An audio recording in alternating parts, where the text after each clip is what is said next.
Hello friends, once again welcome to my channel. आज के इस सेशन का टॉपिक है गुरुत्वीय त्वरण यानी कि एक्सेलरेशन ड्यू टू ग्रेविटी। आज के इस सेशन में गुरुत्वीय त्वरण का कंप्लीट और डिटेल डिस्कशन करेंगे तथा इससे रिलेटेड हर उस पॉइंट को समझेंगे, जानेंगे जो एग्ज़ाम के दृष्टि से ज़रूरी है तथा जिससे संभावित प्रश्न जो है एग्ज़ाम में बन सकते हैं। और इस सेशन को शुरू करने से पहले मैं आप सभी से ये दावा करता हूँ कि इस वीडियो को देखने के बाद इस टॉपिक से रिलेटेड हर एक सवाल का जवाब आप दे पाएंगे तथा इसके बाद आपको कोई अन्य वीडियो देखने की आवश्यकता नहीं रह जाएगी इस टॉपिक से रिलेटेड। तो आइए शुरू करते हैं। सबसे पहले समझते हैं कि गुरुत्वीय त्वरण होता क्या है।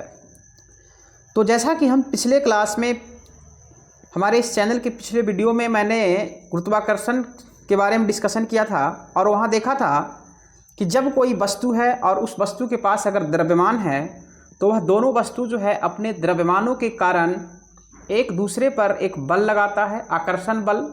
उस बल को हम लोग कहते हैं गुरुत्वाकर्षण बल। और उस गुरुत्वाकर्षण बल का मान होता है F = capital G m1 m2 by r²। ये हम लोग पिछले लेक्चर में पढ़े थे। तो ठीक उसी प्रकार से पृथ्वी के पास भी द्रव्यमान है और पृथ्वी भी जो है हर एक वस्तु पर गुरुत्वाकर्षण बल लगाता है। और आप लोग पिछले चैप्टर में यानी कि बल जो चैप्टर है फोर्स और न्यूटन्स लॉ ऑफ मोशन यानी कि बल तथा गति का नियम है, उसमें हम लोग यह आप जानते होंगे उससे कि उसमें कहा गया है कि जब कोई वस्तु है और उस वस्तु पर अगर कोई बल लगाया जाता है, अगर ये कोई वस्तु है इस पर अगर हम कोई बल लगाते हैं तो इस बल के प्रभाव के कारण इस वस्तु में कुछ ना कुछ तो है बल के दिशा में त्वरण उत्पन्न होता है। ये Newton's second law of motion है कि जब किसी वस्तु पर बल लगाया जाता है तो उस बल के कारण जो है उस वस्तु लगाए गए बल की दिशा में त्वरण उत्पन्न होता है। तो ठीक उसी प्रकार से यहाँ क्या हो रहा है कि पृथ्वी जो है अपने द्रव्यमान के कारण किसी वस्तु पर गुरुत्वाकर्षण बल लगा रही है।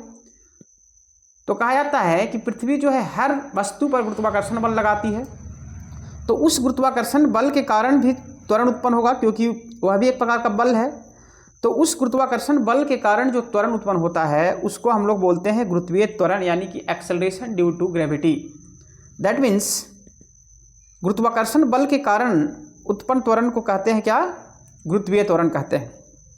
गुरुत्वीय त्वरण को हम लोग फिजिक्स में स्मॉल g के द्वारा इंडिकेट करते हैं, स्मॉल g के द्वारा सूचित किया जाता है इसको। और गुरुत्वीय त्वरण का मान जो है गुरुत्वीय त्वरण का जो SI मात्रक होता है वह मीटर प्रति सेकंड होता है। ये बहुत ही मोस्ट इंपॉर्टेंट पॉइंट है और बहुत सारे प्रीवियस एग्जाम्स में कई बार पूछा जा चुका है कि गुरुत्वीय त्वरण यानी एक्सेलरेशन ड्यू टू ग्रेविटी का SI मात्रक क्या होता है। तो एक्सेलरेशन ड्यू टू ग्रेविटी का SI मात्रक मीटर प्रति सेकंड स्क्वायर होता है। नेक्स्ट पॉइंट है गुरुत्वीय त्वरण का बीमीय सूत्र यानी कि डायमेंशनल फॉर्मूला जो होता है वो m0 L⁻⁻1 T⁻⁻2 या इसी को कहीं कहीं m0 को छोड़कर L⁻1 और T⁻⁻2 भी लिखा जाता है। तो ये भी इंपॉर्टेंट है, ये भी कई एग्जाम्स में पूछा जा चुका है गुरुत्वीय त्वरण का डायमेंशनल फॉर्मूला। गुरुत्वीय त्वरण एक सदिश राशि है क्योंकि इसमें दिशा और परिमाण दोनों होता है और यह जो है सदिशों से संबंधित यानी वेक्टर से संबंधित जो एडिशन का रूल है उसको फॉलो करता है। तो इसलिए गुरुत्वीय त्वरण जो है एक सदिश राशि है।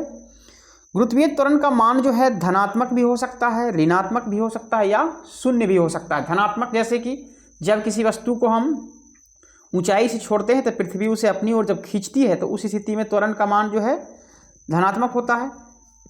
ठीक इसके उल्टा जब हम किसी वस्तु के ऊपर की ओर फेंकते हैं तो पृथ्वी उसको अपनी ओर खींचती है, तो उस स्थिति में उसके गति के विपरीत दिशा में त्वरण कार्य करता है, तो ऋणात्मक त्वरण।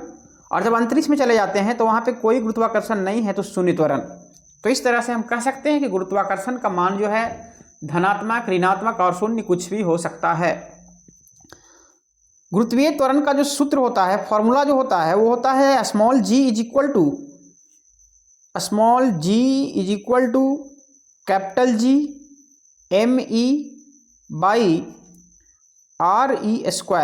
जहाँ ये जो कैपिटल जी जो है इसको हम लोग पिछले क्लास में देखे थे कि इसको बोलते हैं हम लोग गुरुत्वाकर्षण का सार्वत्रिक नियतांक, और इसका जो वैल्यू होता है कैपिटल जी का वो होता है 1.67 into 10⁻⁻11 newton into metre square by kg square, ये होता है इसका मान।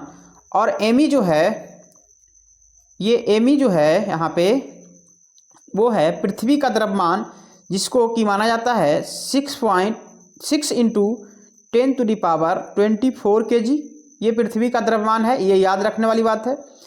और आरी जो है पृथ्वी का त्रिज्या जो है 6400 किलोमीटर लिया जाता है।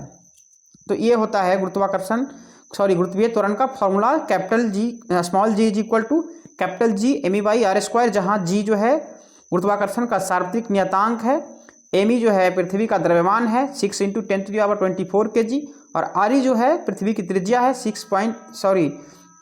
इसको इस तरह से भी लिख सकते हैं मीटर में कन्वर्ट करके 6.4 इंटू 10⁻6 मीटर, इतना होता है ये पृथ्वी की त्रिज्या। तो ये बात हो गई। अगला पॉइंट को देखते हैं। तो कहा जाता है कि चंद्रमा का जो गुरुत्वीय त्वरण है वो पृथ्वी का 1/6 होता है, यानी चंद्रमा का द्रव्यमान भी काफ़ी कम है पृथ्वी की तुलना में। तो चूंकि द्रव्यमान पे डिपेंड कर रहा है जी का मान, स्मॉल जी का मान, तो इसलिए जो है चंद्रमा का द्रव्यमान चूंकि कम है तो वहाँ पे जो है गुरुत्वीय त्वरण का मान भी कम होगा, और वह जो है पृथ्वी के जो गुरुत्वीय त्वरण है उसका 1/6 होता है, यानी कि G/6 लिख सकते हैं इसको हम।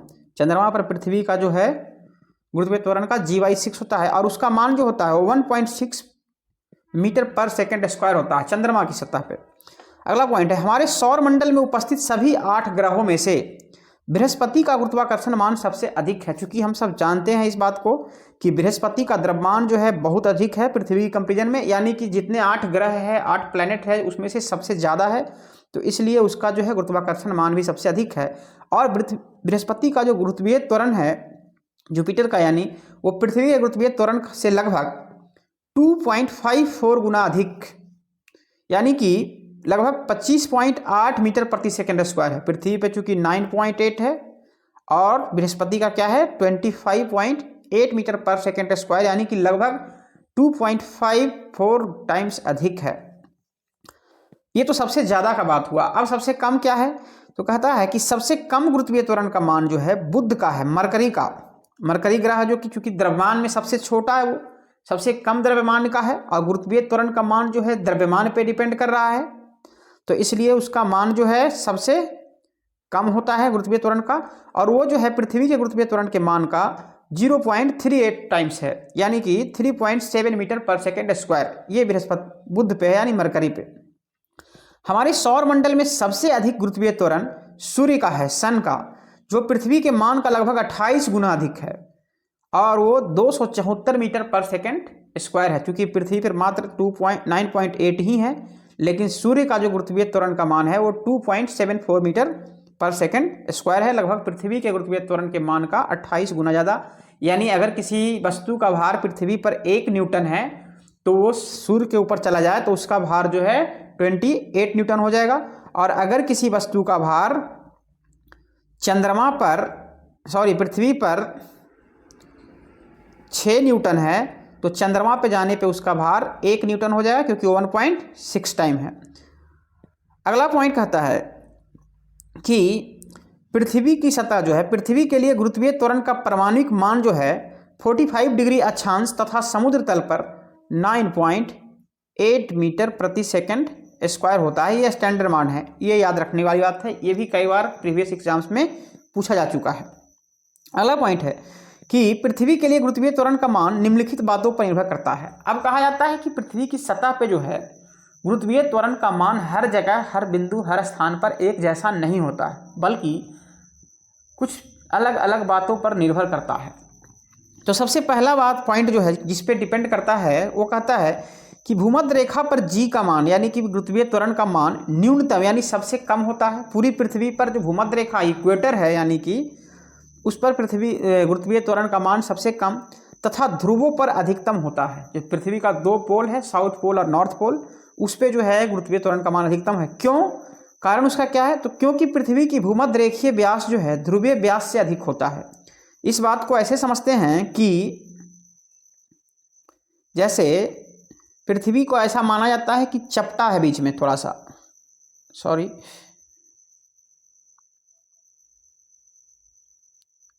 ऐसा माना जाता है कि पृथ्वी का आकार जो है वो बीच में चपटा है।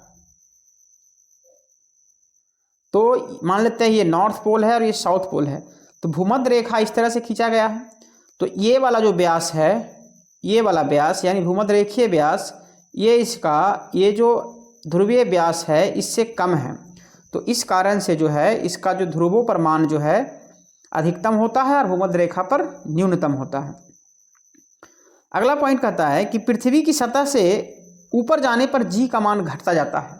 यानी जैसे जैसे हम पृथ्वी की सतह से ऊंचाई पर जाएंगे तो वैसे वैसे जी का मान घटता जाएगा। और उसके लिए जो फॉर्मूला होता है वो होता है GH, यानी जी हाइट पर G इंटू 1 - h/RE, जहाँ G जो है गुरुत्वीय त्वरण का मान है पृथ्वी पर और h जो है ऊंचाई है और RE जो है पृथ्वी की त्रिज्या है। ये पॉइंट इंपॉर्टेंट है कि पृथ्वी की सतह से लगभग 2650 किलोमीटर ऊपर जाने पर जी का मान जो है आधा हो जाता है। यानी पृथ्वी की सतह से जैसे जैसे हम ऊपर जाते जाएंगे और 2650 किलोमीटर की हाइट पर लगभग पहुंचेंगे तो गुरुत्वीय त्वरण का मान जो है आधा हो जाएगा। अगला पॉइंट है पृथ्वी की सतह से नीचे गहराई में जाने पर भी गुरुत्वीय त्वरण का मान घटता है। अभी हमने देखा कि पृथ्वी की सतह से जब ऊंचाई की ऊपर की ओर बढ़ेंगे तो गुरुत्वीय त्वरण का मान घटेगा। ठीक उसी प्रकार से पृथ्वी की सतह के जब नीचे की ओर जाएंगे तो भी गुरुत्वीय त्वरण का मान घटेगा। और उसके लिए जो फॉर्मूला होता है वो होता है डी यानी डेप्थ, गहराई, is equal to G into 1 - D/RE, जहाँ D जो है पृथ्वी की सतह से गहराई है। जैसे कहने का मतलब ये हुआ कि अगर ये पृथ्वी है तो इस सतह से अगर हम ऊंचाई पे जाएंगे h और ये त्रिज्या है तो भी घटेगा। और अगर ये पृथ्वी की सतह है और इससे हम लोग D गहराई नीचे की ओर जाएंगे तो भी जो है G का मान घटता जाएगा। और ऐसा माना जाता है कि लगभग 3200 किलोमीटर की गहराई पर जाने पर, यानी पृथ्वी को अगर हम खोदते जाएं और पृथ्वी के नीचे की ओर अगर हम 3200 किलोमीटर की गहराई तक पहुंच जाएं तो उस स्थिति में G का मान जो है पृथ्वी की सतह के G के मान का आधा हो जाता है। ये याद रखने वाली पॉइंट है। नेक्स्ट है, कहता है कि पृथ्वी के अपने अक्ष पर घूर्णन के कारण भी G का मान निर्भर करता है। हम सभी जानते हैं कि पृथ्वी का जो है 2 गति है, एक घूर्णन गति और एक सूर्य के चारों ओर की गति। तो पृथ्वी अपने अक्ष पर घूमता है जिसके कारण दिन रात होता है। तो कहता है कि पृथ्वी का अपने अक्ष पे घूर्णन के कारण भी G का मान निर्भर करता है। यदि घूर्णन की गति वर्तमान गति से बढ़ जाए तो ध्रुवों को छोड़कर अन्य सभी जगह पर G का मान घट जाएगा, और यदि घूर्णन की गति कम हो जाए तो G का मान बढ़ जाएगा। यानी घूर्णन अगर बढ़ेगा, यानी घूमने की जो पृथ्वी की चाल है वो तेज हो जाए, तो उस स्थिति में घूर्णन गति तेज होने पर गुरुत्वीय त्वरण का मान घटेगा ध्रुवों को छोड़कर, और घूर्णन गति अगर कम हो जाए तो G का मान बढ़ेगा। और उसका फॉर्मूला है, इस फॉर्मूले से साफ स्पष्ट है कि G' is equal to G - RE into ω²। ये ओमेगा है, ओमेगा को हम लोग पृथ्वी का कोणीय वेग कहेंगे। यहाँ पे कोणीय वेग है ओमेगा इज इक्वल ओमेगा है यहाँ पे। तो अगर ओमेगा का मान बढ़ेगा यानी गति का मान बढ़ेगा तो G का मान ऑब्वियस है कि घटेगा, इस पे डायरेक्टली प्रोपोर्शनल है, ये घटेगा। तो इस तरह से G का मान जो है पृथ्वी के घूर्णन पर भी निर्भर करता है।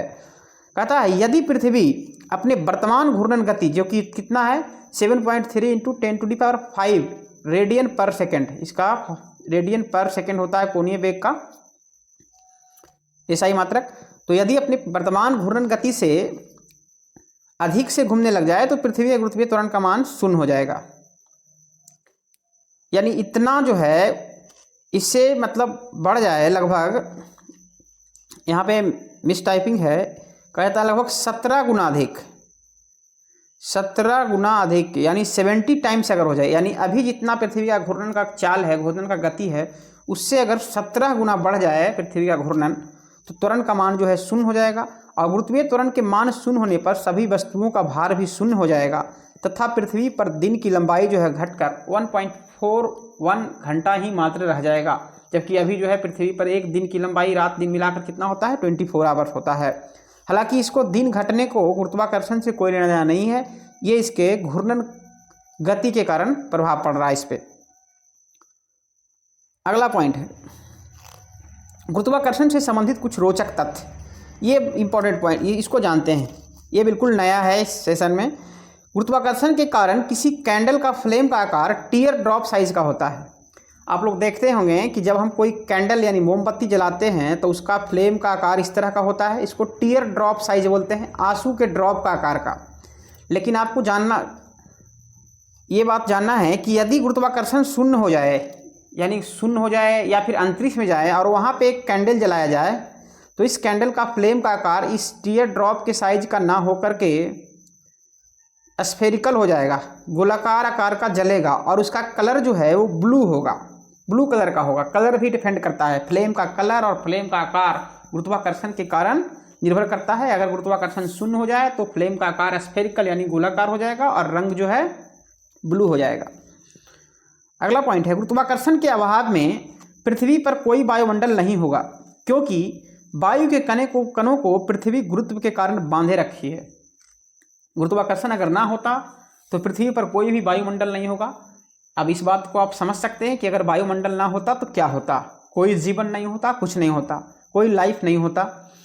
यदि अचानक पृथ्वी के गुरुत्वाकर्षण का मान शून्य हो जाए तो सबसे पहले इस स्थिति में क्या होगा कि पृथ्वी का जो आंतरिक कोर है वो अपने दबाव के कारण विस्फोट करके फट जाएगा और पृथ्वी कई टुकड़ों में बंट जाएगी, तथा अन्य ग्रहों के द्वारा, चूंकि पृथ्वी का गुरुत्वाकर्षण शून्य हो गया, अन्य ग्रहों के पास गुरुत्वाकर्षण है, और आप सभी जानते हैं कि गुरुत्वाकर्षण के कारण जो है एक वस्तु दूसरे वस्तु को अपनी ओर खींचता है, तो क्या करेगा कि अन्य ग्रह जो है, उपग्रह है और सूर्य जो है पृथ्वी के टुकड़ों को अपनी ओर आकर्षित कर लेगा।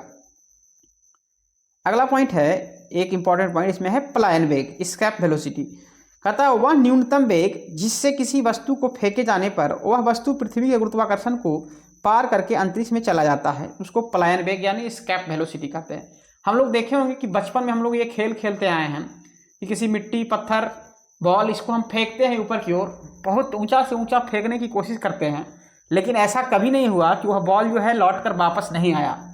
बल्कि ये जनरली क्या होता है कि जब हम किसी वस्तु को ऊपर की ओर फेंकते हैं तो ये वस्तु एक मैक्सिमम हाइट तक जाती है और यहाँ रुक जाती है, यानी इसका वेग शून्य हो जाता है और फिर वो नीचे की ओर वापस लौट आती है।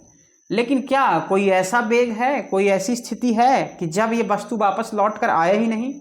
तो जी हाँ, वैसी स्थिति संभव है, और उस स्थिति को ही कहते हैं हम लोग पलायन वेग यानी कि एस्केप वेलोसिटी, यानी कि वह न्यूनतम वेग, यानी कि फेंकते फेंकते अगर हम एक ऐसे वेग से फेंक दें कि उस वस्तु को फेंकने के बाद वो वापस आए ही ना, तो उस वेग को हम लोग कहते हैं एस्केप वेलोसिटी। और इसका मान जो होता है वो 11.2 किलोमीटर पर सेकेंड होता है अर्थ सरफेस के लिए, यानी पृथ्वी की सतह के लिए। और इसका जो फॉर्मूला है वो है √2gr। एस्केप वेलोसिटी का फॉर्मूला होता है √2gr। r e भी लिख सकते हैं, अर्थ की त्रिज्या लेंगे यहाँ पे, और g जो है गुरुत्वीय त्वरण का मान है। कहता है कि हम देखते हैं कि कोई उपग्रह जब हम छोड़ते हैं तो किसी उपग्रह का कक्षीय वेग जो है पलायन वेग के √2 टाइम्स होता है। यदि किसी उपग्रह के चाल को √2 गुना बढ़ा दिया जाए, यानी कि 41% बढ़ा दिया जाए, यानी जितना अभी उसका स्पीड है, मान लिया कि 100 किलोमीटर पर आवर है और उसको बढ़ा करके 141 किलोमीटर पर आवर कर दिया जाए, तो क्या होगा?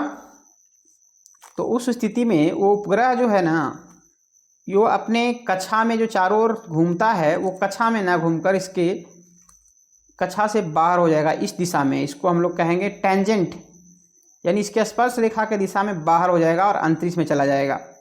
तो ये यानी इस तरह से ये भी क्वेश्चन जो है कई एग्जाम में पूछा गया है कि किसी उपग्रह के कक्षीय वेग और उसके एस्केप वेग यानी कि पलायन वेग में क्या संबंध होता है। तो कक्षीय वेग का मान जो होता है वो एस्केप वेग का मान जो होता है v जो होता है उसके √2 टाइम्स होता है और वाइटल वेलोसिटी के यानी कि कक्षीय वेग के। तो ये था आज का सेशन गुरुत्वीय त्वरण से रिलेटेड। एक बार फिर से इसको हम रिवीजन करते हैं। सबसे पहले हमने देखा कि गुरुत्वीय त्वरण क्या होता है। तो हम सभी जैसा कि जानते हैं कि जो कोई भी वस्तु जिसके पास द्रव्यमान है वह अन्य दूसरे वस्तुओं पर एक प्रकार का आकर्षण बल लगाता है और उस आकर्षण बल को ही हम लोग गुरुत्वाकर्षण बल कहते हैं। ठीक उसी तरह से पृथ्वी भी जो है हर सभी वस्तुओं पर अपने द्वारा गुरुत्वाकर्षण बल लगाती है। और हम सभी जानते हैं न्यूटन्स के सेकंड लॉ ऑफ मोशन से कि जब किसी वस्तु पर कोई बल लगाया जाता है तो उस वस्तु की दिशा में या वस्तु के विपरीत दिशा में भी कहीं भी त्वरण उत्पन्न होता है। ठीक उसी प्रकार से जब पृथ्वी जो है किसी वस्तु पर गुरुत्वाकर्षण बल लगाएगी या कोई भी वस्तु किसी वस्तु पर गुरुत्वाकर्षण बल लगाएगा तो उस गुरुत्वाकर्षण बल के कारण जो त्वरण उत्पन्न होता है उसको हम लोग गुरुत्वीय त्वरण कहते हैं। गुरुत्वीय त्वरण को हम लोग फिजिक्स में स्मॉल जी द्वारा इंडिकेट करते हैं, स्मॉल जी द्वारा सूचित करते हैं। गुरुत्वीय त्वरण का मान जो है, गुरुत्वीय त्वरण का मान पृथ्वी पर 9.8 मीटर पर सेकेंड स्क्वायर होता है।